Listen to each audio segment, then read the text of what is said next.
Okay, so I got a funny story. This is the racetrack. Okay, so my like stepdad's family, I pretty much like consider like that my dad too, right? So, anyways, basically they were really big into like racing, racetracks, fuck, working on cars. I already told the story about how I ran into the junkyard pile at my house with the Bronco, right? So, anyways, let's just say growing up in that guy's house, I really knew my way around cars, dirt bikes, four-wheelers, and cars. I just knew how to drive them.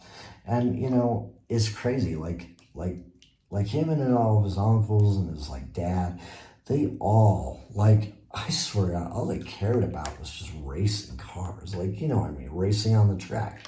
So they keep watching like the Fast and the Furious, gone in 60 seconds, I have a feeling that I probably forgot more about driving a car like at high speeds than most people probably learn. I'm telling you, I had like a wealth of information for this, right?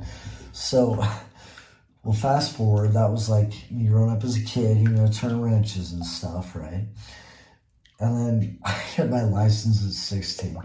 Well, me and my friend Justin, we always love to just do these time trials where we just take my little car and just there's this like little dirt road by like Fox Park and the Collins Heights where I lived. We just I even did this with a dirt bike. Like, we'd be, like, maxing out dirt bike. We'd be, like, riding around, like, this neighborhood and stuff, like, with dirt bikes. Yeah, we would just do that. But anyways, let's fast forward. I would always practice this thing where I'd, like, speed shift. It's like,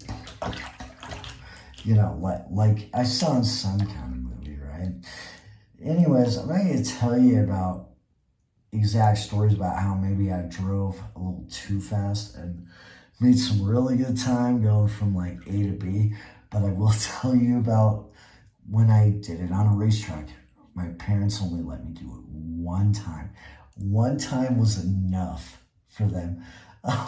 So it was so funny. I was getting in this little race car. It was like a little enduro thing. It was like we fixed up this car that we got from the junkyard, and we just, got it like set up. Like, it was like a summer project the year before, with all these dreams about, oh yeah, we'll just, like dad, son team, just like knock this out. He expected me to do really bad, because you'd think a 17-year-old would do really bad doing this, right? Because it was like people from like 20 to like 40 like entering into this thing. And so I entered into the enduro race and I did it. And oh my God. It was so funny. The advice I was given was, okay, make sure, when you're going into a turn, you don't hit the brakes or anything, and you just like, make sure you just pound the gas going out of the corner. Don't be pussyfooting it and all that, because you'll see all these people pussyfooting it, going around and stuff. I'm like, okay, yeah, I'll do that. I was seriously listening because, I might as well, listen to learn, right? So I did this. I was literally like in second place, just going over. I got into second place. My mom, apparently the neighbor that lived across from us, the dude's wife was like, just saying how my mom was just wigging the fuck out, like watching me do this and shit. Like before this race, we were like, okay, we're just gonna get you built up this car to just drive around for high school, and it's gonna have like a 460 in it to sound like a really big fucking engine, like that goes in like the Scooby-Doo like Econoline vans and shit. Like a 460 is big, and we were doing that. did this, my car did have a malfunction. It just did. And it was probably a good thing because honestly, it probably saved my mom from, I don't know, probably having a fucking full-on panic attack. You know, God help the poor woman, right?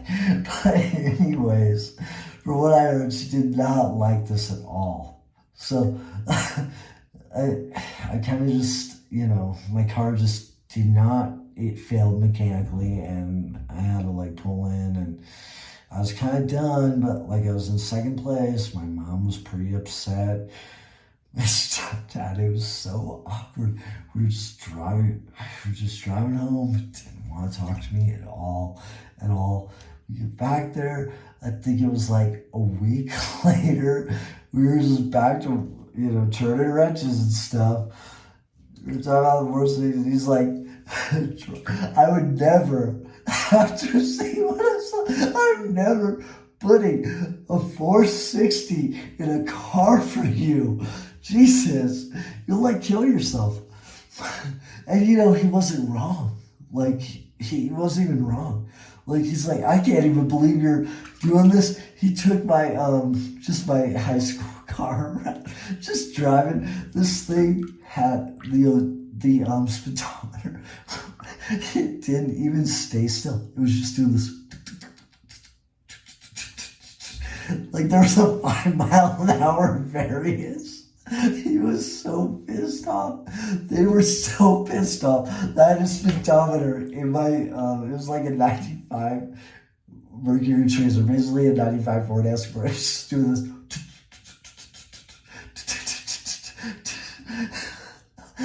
It would just go. I had to drive like 5 miles under the speed limit just because that thing would just. Oh my God. It was so funny. I mean, I'm not even going to tell you who I did to get that to that point. Listen, yeah, I don't know. We ain't even going there. But anyways, that was the first time on the track, and it was my only time, and yeah, they said never again. Never again. And yeah.